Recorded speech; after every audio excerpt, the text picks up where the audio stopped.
दोस्तों क्या आप जानते हैं अफगानिस्तान 10वीं सदी तक भारत का हिस्सा था। यानी कि 10वीं सदी तक जो अफगानिस्तान था वो पूर्ण रूप से एक हिंदू नेशन था। 10वीं सदी के बाद गजनवियों ने जो है अफगानिस्तान पर अपना आधिपत्य कर लिया और अफगानिस्तान में इस्लाम की शुरुआत होती है। और 1738 में तो इसको कम्प्लीटली तौर पर जो है इंडिया से सेपरेट कर दिया जाता है। लेकिन आज की यदि बात करें हम तो माइनॉरिटीज जो अफगानिस्तान में रहते हैं हिंदू और सिख की आज भारत सरकार को पत्र लिखते हैं कि हमें 10 दिन के अंदर जो है यहाँ से निकाल लीजिए वरना हमारी जान को खतरा है। आखिर इतना डर क्यों, इतनी बर्बरता जो माइनॉरिटी कम्युनिटी है अफगानिस्तान के अंदर उनके ऊपर क्यों की गई, वो सारा हम इस वीडियो में जानेंगे। क्या है इसका कारण वो भी जानेंगे। चलिए इस वीडियो को शुरू करते हैं और आगे बढ़। सबसे पहले तो हम इसका कारण जानते हैं कि ये जो माइनॉरिटीज कम्युनिटी हैं ये क्यों अब जो है अफगानिस्तान में रहना नहीं चाहती। तो ये घटना कोई आज से शुरू नहीं हुई है, ये कोई आज की बात नहीं है कि एक दिन में सब कुछ हो गया और ये इन्होंने डिसाइड कर लिया कि अब हम अफगानिस्तान में नहीं रहे। ये घटना शुरू हुई थी वर्ष 1992 से। कैसे? सबसे पहले मैं आपको बताना चाहूँगा 1979 के दौर में जब अफगानिस्तान के प्रेसिडेंट थे नजीबुल्ला, इनकी सरकार थी और इनके क्लोज रिलेशन थे सोवियत यूनियन से। तो सोवियत यूनियन का थोड़ा दबदबा था अफगानिस्तान के अंदर क्योंकि इनकी नजीबुल्ला की सरकार की सोवियत यूनियन से बनती थी। अब नजीबुल्ला सरकार के जो रिफॉर्म चल रहे थे उनके प्रति विद्रोह उठने लगा अफगानिस्तान के अंदर। एक संगठन सामने आया मुजाहिदीन। ठीक है, मुजाहिदीन जो है उस समय की जो सरकार थी नजीबुल्ला की उसके खिलाफ हो गया। अब मुजाहिदीन को सपोर्ट की किसने? सोवियत यूनियन की उस समय यूएसए से नहीं बनती थी। यूएसए जो है सोवियत यूनियन का जो आधिपत्य है अफगानिस्तान के अंदर उसको खत्म करना चाहता था क्योंकि मिडिल ईस्ट के अंदर जो यूएसए था उसको अपनी पकड़ बनानी थी। तो इसलिए उसने क्या किया, मुजाहिदीन संगठन को सपोर्ट किया, उसको हथियार दिए। उस समय अकेला यूएसए ही नहीं, Saudi Arabia, China, United kingdom, ये सारी, पाकिस्तान, ये सारी कंट्रियां मुजाहिदीन को क्या कर रही थी, सपोर्ट कर रही थी और मुजाहिदीन सफल हुआ। 1979 में संघर्ष शुरू हुआ कोल्ड वार के रूप में, 1989 में खत्म हुआ। 1989 में सोवियत यूनियन को पीछे हटना पड़ा, मुजाहिदीन सत्ता में आया, डॉक्टर नजीबुल्ला की सरकार थी उसको गिरा दिया गया। जैसे मुजाहिदीन सत्ता में आता है और उसी दौरान उसी समय क्या होता है, उसके बाद जो माइनॉरिटीज कम्युनिटी होती हैं अफगानिस्तान के अंदर उनको निशाना बनाया जाता है, उनके रिलीजियस प्लेस को निशाना बनाया जाता है, किडनैपिंग की जाती है उनकी माँ बेटियों की, उनको जबरन इस्लाम कबूल करवाया जाता है। इसके अलावा जो उनके कस्टम्स होते हैं माइनॉरिटी कम्युनिटी के अंदर उनको भी बैन कर दिया जाता है अफगानिस्तान के अंदर। इसके अलावा बहुत ऐसे अत्याचार माइनॉरिटी कम्युनिटीज के ऊपर होते हैं। तो फॉर एग्जाम्पल मैं आपको कुछ आंकड़े देना चाहूंगा जिससे आप थोड़ा आपको समझ में आ जाएगा सारी घटना। 1980 के दशक तक सिखों की संख्या काबुल में 2 लाख से ज्यादा थी। ठीक है, बाद में सिविल वॉर 1992 में जब शुरू हुआ था तो मैं आपको बता रहा था ये जो माइनॉरिटी कम्युनिटी की संख्या है धीरे धीरे घटने लगी। इस बात का अंदाजा आप लगा सकते हो कि सिखों के काबुल में 8 गुरुद्वारे थे।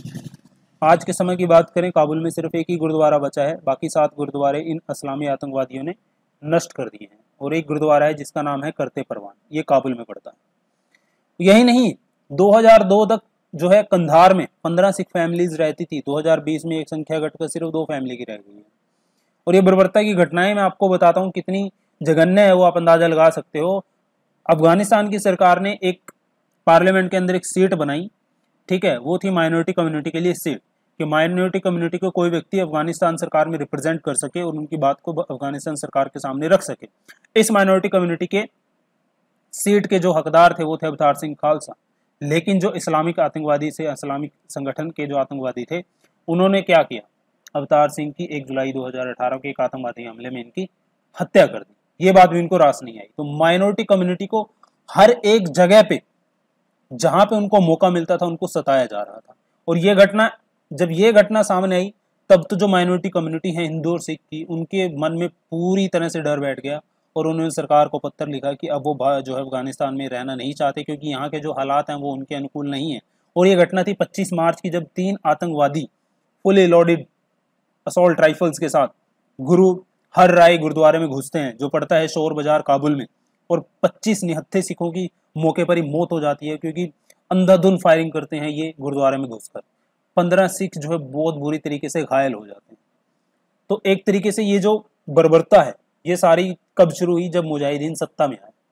और ये कोई अकेले सिख कम्युनिटी के साथ नहीं हो रही थी, इसके अलावा और भी जितनी माइनॉरिटी कम्युनिटीज थी अफगानिस्तान के अंदर सबको ये देखने को मिल रहा था। और आपने सुना होगा जो एक फेमस स्टैचू था बुद्धा का, गिराया गया था अफगानिस्तान के अंदर। ठीक है, तो ये सीधे सीधे क्या था, माइनॉरिटी कम्युनिटी को सताया जा रहा था, या तो आप इस्लाम कबूल करके इस कंट्री में रहो या फिर इस देश को आप छोड़ के चले।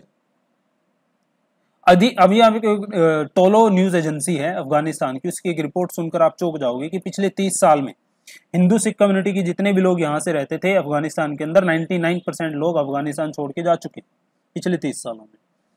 अब सोचिए कितनी बर्बरता इनके खिलाफ की गई होगी कि 100 में से 99 लोग अफगानिस्तान छोड़ के जा चुके हैं, माइनॉरिटी कम्युनिटी। इसके बाद अब बात करते हैं हिंदुइज्म की। आखिर हिंदुइज्म अफगानिस्तान कैसे पहुंचा, ये तो बताने की बात ही नहीं है कि हिंदुइज्म अफगानिस्तान में कैसे पहुंचा। 10वीं सदी तक तो अफगानिस्तान क्या था, भारतीय था अफगानिस्तान। वो तो 10वीं सदी के बाद गजनवियों ने अफगानिस्तान के ऊपर आधिपत्य किया और इस्लाम की शुरुआत हुई, तब से इस्लाम अफगानिस्तान में आया था। इससे पहले तो वहां पे हिंदू ही था, हिंदुइज्म टोटली अफगानिस्तान था जो भारत का हिस्सा था। ठीक है, इसके बाद में अगर बात करें सिखिज्म अफगानिस्तान कैसे पहुंचा, तो सिखों के पहले गुरु जिन्हें फाउंडर भी कहा जाता है, श्री गुरु नानक देव जी अपनी चौथी यात्रा करते हैं। जब वो अफगानिस्तान की यात्रा करते हैं, 1519-21 का समय था, अपने शिष्य भाई मर्दाना सिंह जी के साथ वो अफगानिस्तान जाते हैं तथा अफगानिस्तान के काबुल, कंधार, जलालाबाद और सुल्तानपुर शहरों की यात्रा करते हैं।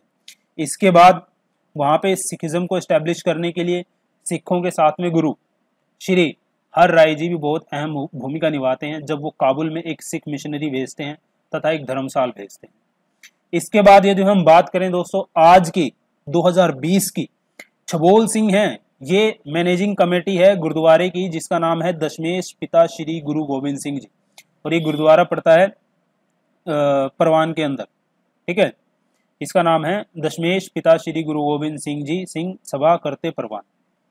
इस कमेटी के मैनेजिंग कमेटी के मेंबर हैं जो बताते हैं कि आज सिख और हिंदू जो कम्युनिटी है, माइनॉरिटी कम्युनिटी है, उसके सिर्फ 700 लोग बचे। 700 में 650 सिख हैं और 50 हिंदू हैं। तो अभी मैं आपको बता रहा था 1980 के दशक 2 लाख से ज़्यादा तो अकेले सिख जो है उसमें रहते थे काबुल में। तो ये संख्या आज घटकर कहाँ पे पहुंच गई है, सिर्फ 650 पर, और हिंदू सिर्फ 50 पर। किसकी बर्बरता के कारण, वो आप समझ ही गए होंगे अभी। अब हम बात करते हैं कि ये मामला क्या है। अब जब से ये गुरुद्वारे के ऊपर अटैक हुआ है, 3 आतंकवादियों ने घुसकर गुरुद्वारे में अंधाधुंध फायरिंग की है, तब से वहाँ की माइनॉरिटी कम्युनिटी के अंदर डर बैठ गया है। ठीक है, तो एक लेटर लिखा गया है, मैनेजिंग कमेटी के मेंबर हैं जो गुरुद्वारा दशमेश दरबार करते परवान के, जो हमारे देश के होम मिनिस्टर हैं, उनको एक लेटर लिखा है। लेटर में उन्होंने क्या लिखा है, भाई यहाँ की जो अफगानिस्तान की कंडीशन है हमारे लिए बहुत ही खतरनाक है। जब से ये दूसरा अटैक 25 मार्च को गुरुद्वारे के अंदर फ्यूनरल सर्विस पे हुआ है, तब से तो जो कम्युनिटी के मेंबर हैं उन्होंने इकट्ठे मिलकर डिसाइड किया है कि अब वो अफगानिस्तान में नहीं रहना चाहते।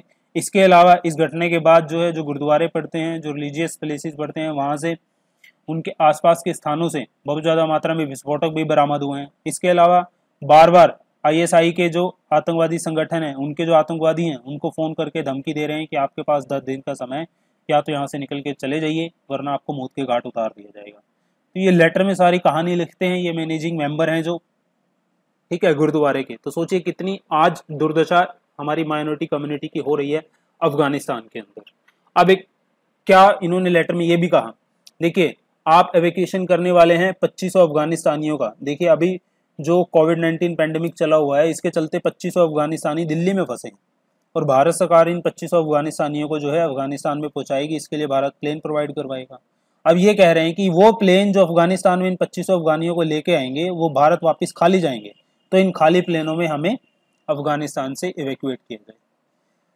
तो ये सारा मामला है जो चल रहा है, और सिटीजनशिप अमेंडमेंट बिल क्या इनकी हेल्प कर पाएगा। तो आप जानते हैं जो हमारा CAA बिल है 2019 का, उसके तहत तो जो ये कम्युनिटी है, सिख कम्युनिटी, हिंदी कम्युनिटी, और इसका जिक्र इस बिल में किया गया है।